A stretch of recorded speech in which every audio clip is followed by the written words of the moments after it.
Have you got a question? Want the answer? It's right here and right now. Here's more of the Mike Buck Show on AM 690 and FM 94.3. The Answer.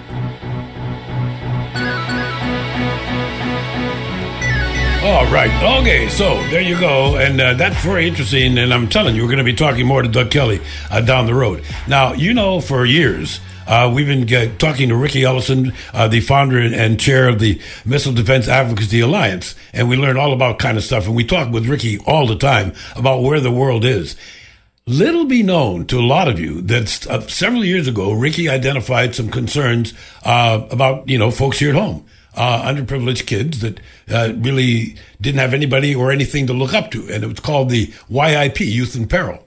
I'm telling you, this is an unbelievable situation. And I bragged for Riki the other day when we saw that great story in the newspaper about Hawaii and the University of Hawaii and our coach of the Wahine the team. It's the number one graduate. It's the first graduating class of gals out of this thing. Riki, you must be just pleased as punching. Welcome, Kia, back to your second home. How you doing, buddy? I'm great. Mahalo. Yeah, well, just a wonderful place to start historically for the first girls program we've done. We've done 44 programs across this country. They've all been boys. And this year, we put forward the first girls program for underprivileged young girls. You know what, Riki? It was so perfect. When we're talking about all the recognition right now of Title IX, and particularly what Patsy Mink and others here in Hawaii had to do with that, it's just so fitting that while we're celebrating that, and even in today's paper, the Rel Sun is identified. I wonder how many of these young gals, I don't have to wonder how many, I know there's going to be many, their lives changed here, and they're going to be contributing, and we're going to see some of them really soon in academics as well as athletics. Yeah, and it's gender equality. And we put around them some great women. Major General Susie Laverne was there. We had a couple Lieutenant Colonel Eidelman, a former University of Hawaii basketball player that is I think she's a C-15 pilot. So exciting. It's just to bring them around those women and to lead, and the women and the girls are propelled a little differently than the boys. Mm-hmm. So this was a complete girls program with women, champion women around them, and we sorted. I think Coach Laura Beeman, the basketball coach, headed this with her players, and it was phenomenal. And there was a lot of her heart and her belief in how to develop young ladies. Well, when we were talking several months ago, Riki, about the boys programming resuming and the girls getting ready to go, meeting Coach Beeman, she is so honored. I can't believe it. I'm serious. She's very special. What I love about her is I love. It's not as though she got painted in the corner, but she had no ability to say no. She leaped into this. She says, "Okay, what's it going to take? What do you need?" I love it. Yeah, and for her to give her whole basketball student athletes, they're getting ready for training and so forth, to dedicate them and to really put forward her thoughts on the academic curriculum that was specifically designed for the girls was phenomenal. And we implemented that at the university. And I got to give President David, Lassner a lot of credit, a lot of honor for him allowing us to lead from this university on the first girls program in line with the 50th anniversary of the Title IX. Yeah, so the plan, it's all lined up. But interestingly enough, this program was bigger than the first of the ones you did for the young boys several years back. There's a lot of people. Yeah. How many people? It was like 100 or more. Yeah, it was 100 more. It's just collectively, I think a lot of the families of the boys have girls in the families. So I think this, that there was support and there was understanding of what the program was to bring in the young ladies into the program. And I think it's, as a testament to the University of Hawaii and to our community here in Hawaii. And we want to make sure it's equal, and we want to give the young ladies as much as we give the young boys. That's really important. And the takeaway from them all is, like I said, observing what goes on when they come on later. And I would imagine that some realize exactly how lucky they were too. I know you heard a lot of good things from a lot of the folks that were up there, the military folks and coach. about how grateful these young ladies were. I mean, it's like they cried. They were so happy to be able to go and do this program. Yeah. Yeah, they're emotional, and those are lasting effects. I mean, I think you know that with your daughters, that age group of 11, 12, 13, and being able to impress upon them people they can love and trust and look up to and reach for the moon and dream big and be big around them. It's inspirational.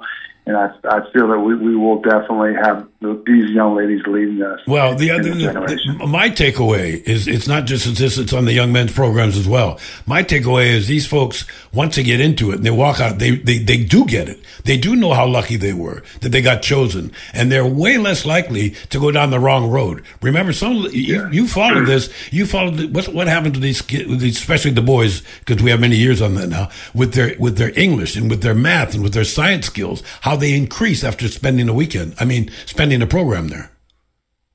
Yeah, no, we've had dramatic scores from the pre and post testing, but it's more than that. It's the ethos, it's the leadership skill sets that they watch and study, and they have to perform on a daily basis, and it's the opportunities that they see and access they see inside the university to fall in love with an academic position, whatever that is, and each of them have different talents. Yep.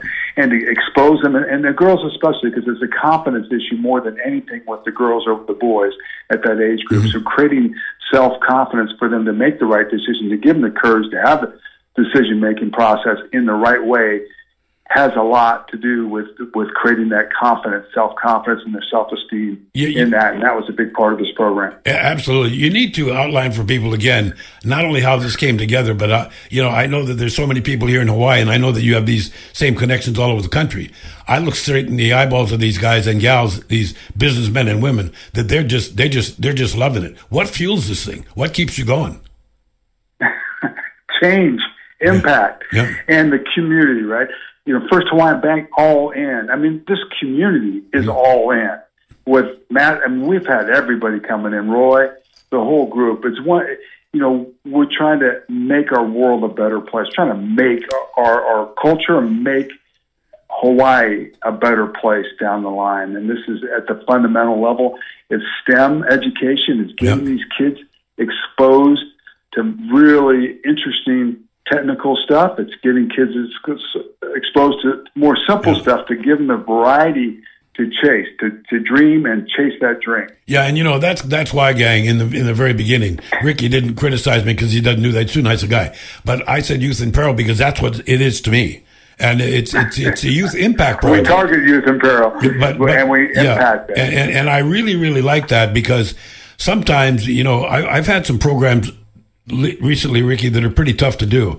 The ones on sex trafficking and a lot of this other stuff, drug use at a young age. And, let's just be real with that, Mike. Yeah. Because we brought up that. Mm-hmm. We brought up sex trafficking for these young ladies. We got to educate them. We got to talk. And that was Laura and their specific agenda to help these girls understand what's out there. So that was well done for preventative measures.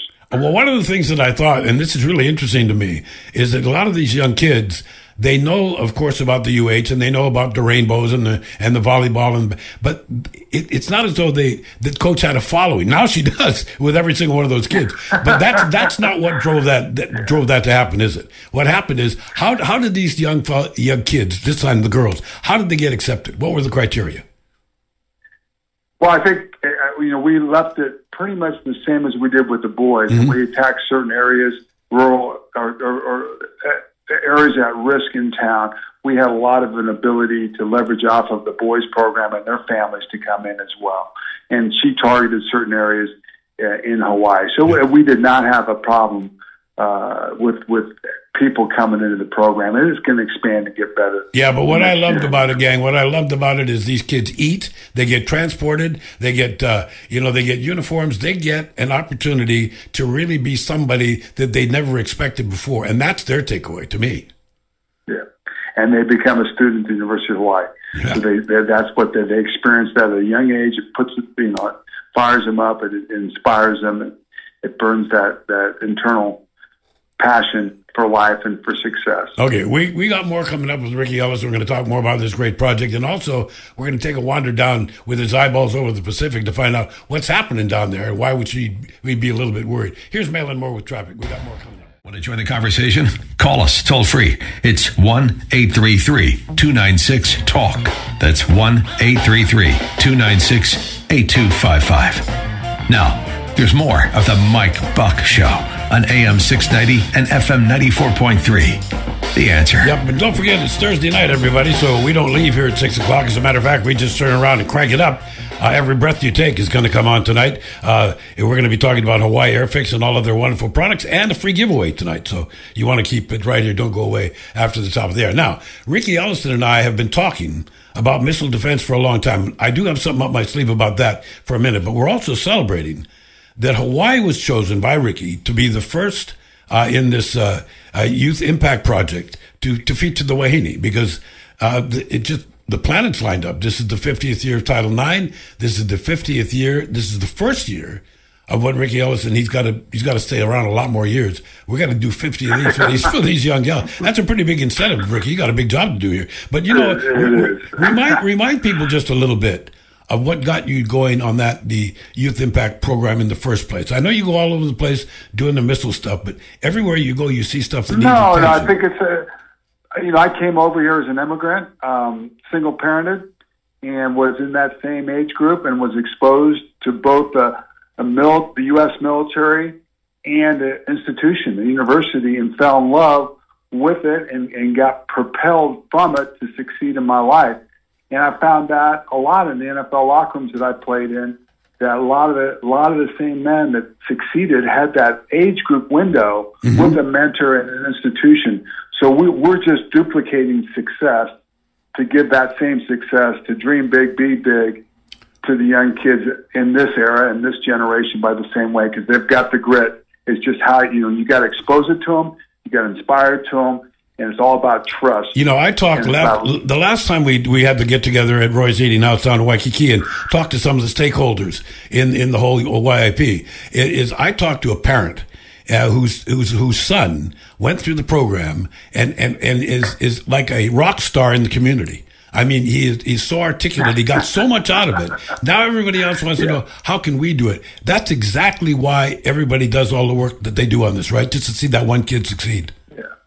Yeah, and it's awesome to see that. I think all of them they've all got different talents. They all find different ways, but to give them those skill sets, that confidence, that trust, and belief in the institution. A lot of, this community, our world, and our nation have a tough time a little bit right now, having trust in the institution. So this is something that we've been able to break, and also the great relationship we have with the United States military, and seeing what that really is to these kids. So I think that's important as well. And we're going to keep that stuff on the front burner as long as we can. Okay, now the other side of it, let's put on your Missile Defense Act for a minute. We are all looking at unbelievable stuff. The latest of which was Speaker of the House Nancy Pelosi went to Taiwan and said, cross this line, across that line. I mean, we got a tinderbox down there, and I know that you know a lot more about it. And as the young people we're talking about, there's also young people that are sitting in places all over our country, all over the world, listening to the things that we have to say with regarding to defend ourselves. How bad is it looking down there in the Pacific? Well, it's accelerating. Taiwan is somewhat like a Ukraine to Russia to China. They believe that is their country, and they've made it known to everyone that they're going to take it back at some point.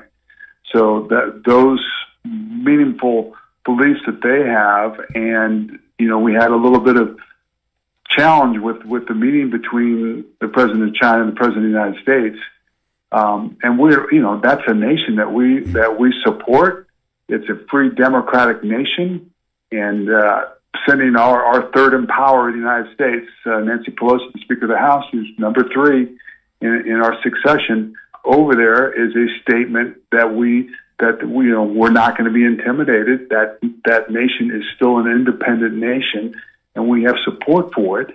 So that there's no way we would have not bluffed. We would have not done that. And she has the right, and as an American, it was great to see her, stand on the soil of Taiwan. Yeah, and not be unafraid. There's another whatever China does. Yeah, excuse me for interrupting, but there's another thing that happened.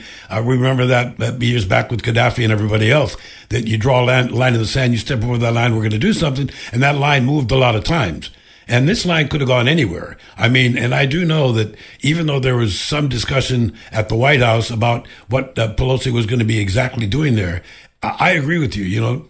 I don't know if she's sometimes ideologically my best friend, but I can tell you in this, I respect our country going to a hot place and telling their possible enemy, look, you attack these guys, you're attacking us. You don't want to do that. That's right. And that is, it doesn't matter what she said or what she did. Her presence on the soil sent the message that needed to be sent to China. This is an independent nation. We are in support of this nation. So it is not your nation. And now you're going to see that, we did that move. Now they're going to react to it. As you're seeing, they are reacting to that move by having a 3-day missile exercise that are flying missiles, a lot of them. And then guess what? That's the weapon of choice. Yep. A lot of them. And you mentioned this a lot, and I got a lot of comments the last time we talked. And that was, with all of these people in all of these places doing all of this stuff to defend ourselves. Now we're worried about Russia and China certainly have these long range weapons, and some of them defy detection. What's been going on? What's the latest you can share with us as far as how are we going to compete with that section of the threat? Well, it is now the weapon of choice. Over 5,000 of these missiles have been fired in Ukraine from Russia over the last 6 months. China is using those capabilities. So certainly we have a gap here. I've always said that. Our missile defense capabilities, we don't have enough. And our technology needs to make them cheaper, more efficient, and more effective to be able to do what their job is to do. So this has been a change for our country, and our country will change. And we will, create the capabilities to be able to defend ourselves from those threats. And I think you've seen it with Guam. We've been leader in that. Guam, and that's the next thing over. I mean, it's Taiwan, and then it's Guam, and then it's Hawaii, and then it's U.S. mainland. So this is absolutely critically important to defend the furthest island out we've got, and that's Guam, and defend it with what we've got now as we build up these new capabilities that come in there. And we're going to have to go into, our C2, our joint cross-domain C2. We're going to have to get that with machine learning. We're going to have data engineering. We're going to have to consume all this data from our sensors, process it, and be able to put it on different effectors, both left and right of the launch. So that we're not there yet. Yeah, I was going to. These are spurning us to do this. The thing that always amazes me is, and I often say this about our politicians that we have on the program a lot, and that is, most of us are worried about what we're having for lunch, and a lot of these politicians have got to worry about what we're going to have for lunch in 5 years. You need to explain to people that as some of these things develop, and they're going to take 2 years, and people say, yeah, but what about right now? How can we possibly just sit back and wait to get something developed? Shouldn't we have a You can't. They're flying missiles over Taiwan today. I mean, you got to have defense on these islands. You have to have it here in Hawaii, too. You have to have it in Guam. What sort of defense? So, what sort of people want to know? This Peter wants to know. What sort of defense are you talking about? Can you actually knock those things down too?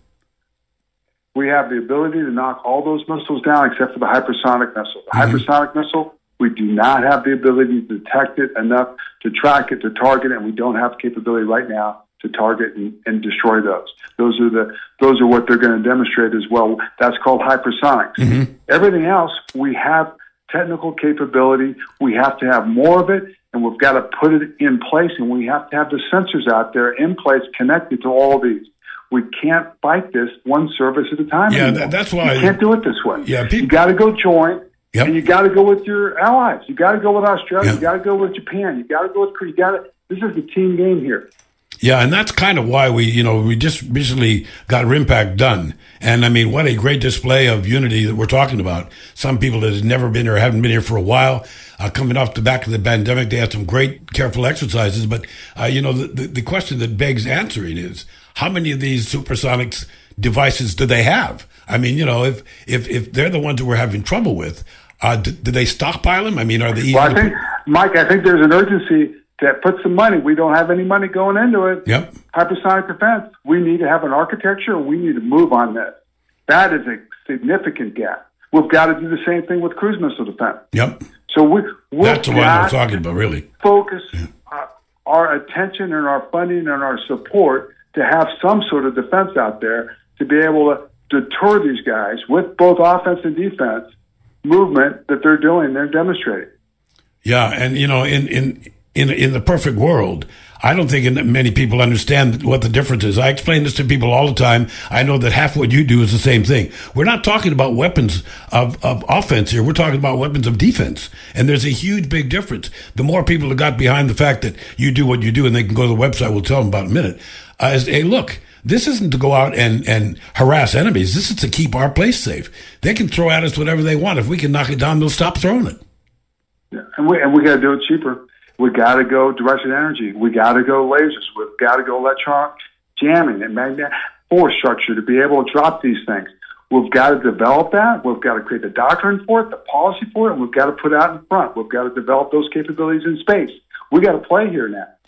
If we don't play, they're going to take it.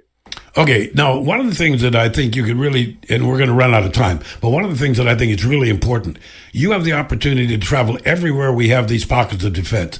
Let's talk about the young men and women that you see every day. And sometimes they're in isolated places. They're far from their family, they're far from their friends, but they're doing a job. They're driven to have the mission work. We just got to give them the tools.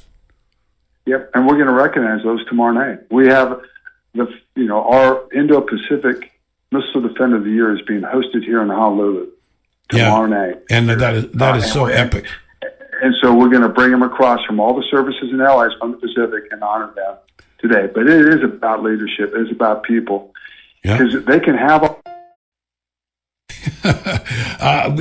Ricky, we had a little bit of a problem.